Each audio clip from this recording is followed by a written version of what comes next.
In our previous video, we looked at how we could approximate the square root of 25.2 using the equation of the tangent line. I think that was an excellent motivating example.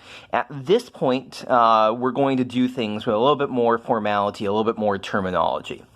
So let's go back to the equation of the tangent line that we came up with. Y is 5 plus 1/10 times x minus 25.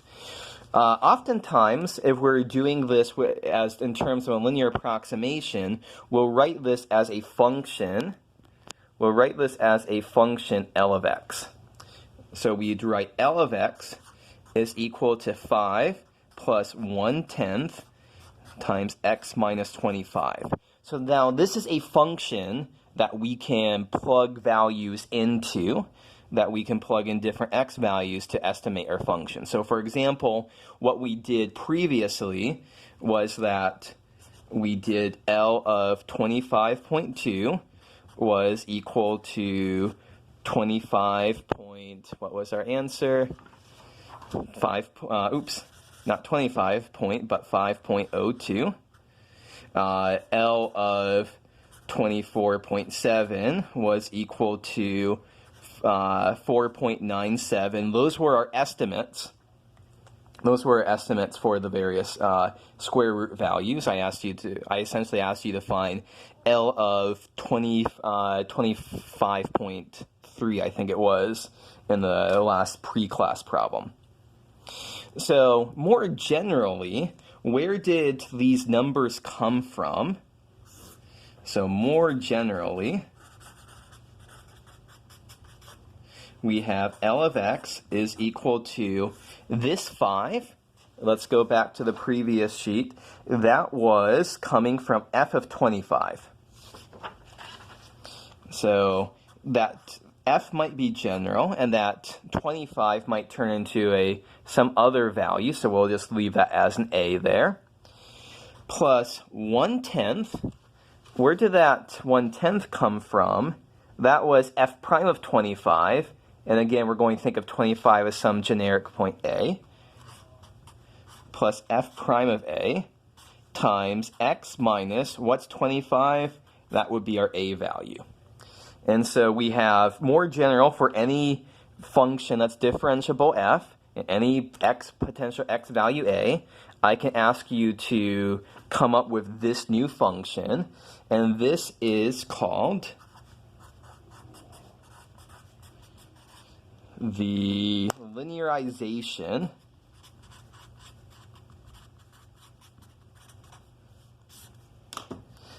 of f at our point A. Or sometimes instead of saying at, or I might say centered at x is equal to A. So in this case, the one that we found up here, this would be the linearization at x is equal to 25. And so we have this general following claim that summarizes everything we've been talking about, which is if f is differentiable at A and x is close to A,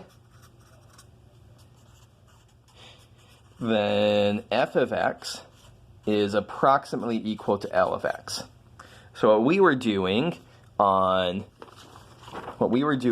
this slide is that we said L of 25.2 was exactly equal to 5.02, and f of 25.2 is equal to 5.01996 ... And so since 25.2 is close to 25, L of 25.2 is close to f of 25.2.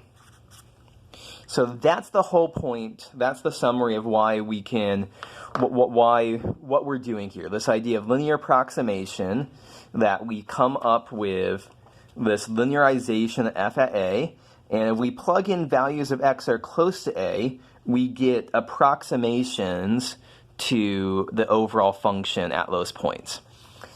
And so why is this working? Let's go back to this picture here. Let's go back to this picture. Well, the tangent line, for values of x close to 25, the tangent line is going to be pretty close to the function itself. Now, as we get further and further away from 25, the approximation is going to be worse and worse and worse. So take a look, there's not a very big difference here. There's not a very big error at 25.2, but we came over here, the error will be a lot bigger. If this keeps going, f of x is going over here, the error will be even larger over here. So if we don't pick a value to x that's close to a, we won't necessarily get a good approximation. Let's see an example of that. So what happens if we compute L of 100? Well, let me do a little bit something less drastic. You'll see where we're going with here. Let's do L of 27.0 first. L of 27.0, if we plug it into, let's see, where did our, I've got too many pieces of paper flying around here. We need to plug it into this formula, the 5 plus 1/10 times x minus 25. So 5 plus 1/10 times 27 minus 25. So that's 5 plus 1/10 times 2. So that's 5.2. And in actuality, the square root of 27 is 5.1962 ... So it still is pretty close here, but it's a little bit further off. Like this was a much better estimate than this one was. And now let me do a kind of silly example, the one that I already hinted at that I was going to do. L of 100 is equal to 5 plus 1/10 times 100 minus 25. So that's 5 plus 1/10 times 75. So that's 5 plus 7.5 is 12.5. But what is f of 100?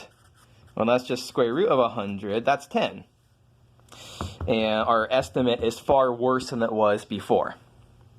Far, far, far, far worse than it was before. So take a moment to appreciate that. If we want to go in the other direction, let's just observe that L of 0 would be 5 plus 1/10 times 0 minus 25. That ends up as 2.5. Of course, the square root is 0, 0. Again, a pretty bad approximation.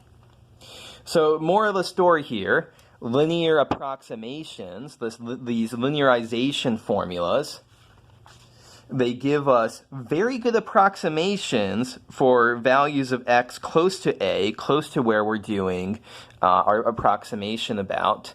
They don't give us as good of an approximation for far away values. So that's the moral of the story of this video.